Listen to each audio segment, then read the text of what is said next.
अस्सलाम वालेकुम। उम्मीद है आप सब खैरियत से होंगे। आज मैं निहारी की रेसिपी लेकर आई हूँ जो कि बनाना बहुत ही आसान है।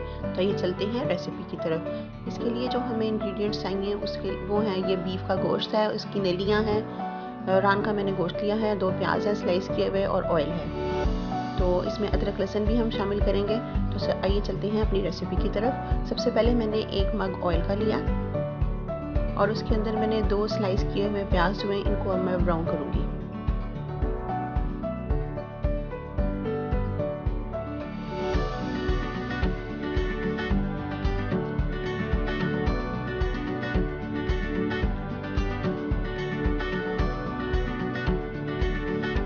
प्याज को अच्छी तरह से फ्राई करके तो इसको मैं फिर निकाल लूँगी, सेपरेट कर लूँगी और फिर बाद में अगला प्रोसेस स्टार्ट करूँगी।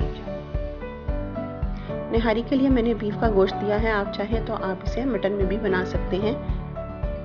और बीफ के लिए तो लाजमी है कि इसमें हड्डियाँ जो हैं वो ज़रूर शामिल की जाए, क्योंकि अगर हड्डियाँ होंगी तो फिर इसका फ्लेवर अच्छा बनेगा। और ख़ास तौर पे अगर हम नली वाली हड्डियाँ लेंगे तो वो ज़्यादा बेहतर है।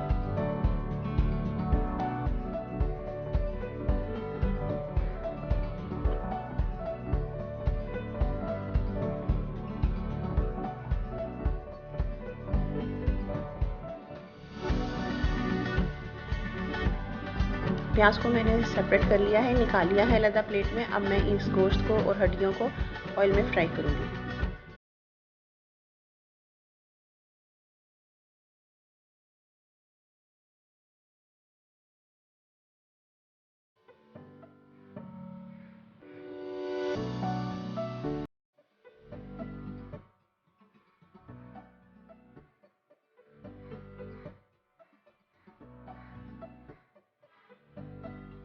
सॉल्ट ऐड किया इसमें, आप भी हस्ब ज़ायक़ा इसमें सॉल्ट ऐड करें। मैंने 1 टेबलस्पून इसमें सॉल्ट ऐड किया और अगर कम लगेगा तो दोबारा शामिल कर लूँगी।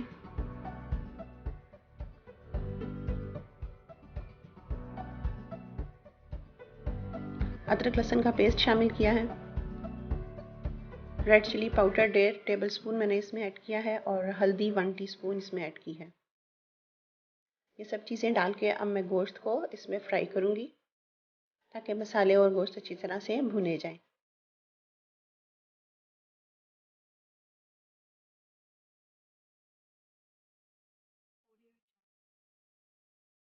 गोश्त के मैंने बड़े बड़े पीस लिए हैं, आप चाहें तो छोटी कटिंग भी कर सकते हैं, लेकिन जो बाज़ार में निहारी मिलती है उसका बड़े पीस ही होते हैं, उसके छोटे पीस नहीं होते। तो इसलिए मैंने इसको बिल्कुल बाज़ार का फ्लेवर देने के लिए या बाज़ार का टेक्सचर देने के लिए बड़े पीस ही रखे हैं और इनको मैं ऐसे ही गला लूँगी।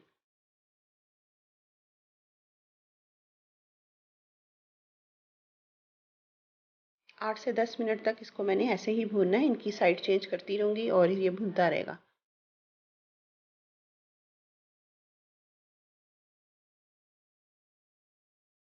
अब आप देखें इनकी रंगत चेंज हो गई है, इनका कलर चेंज हो गया।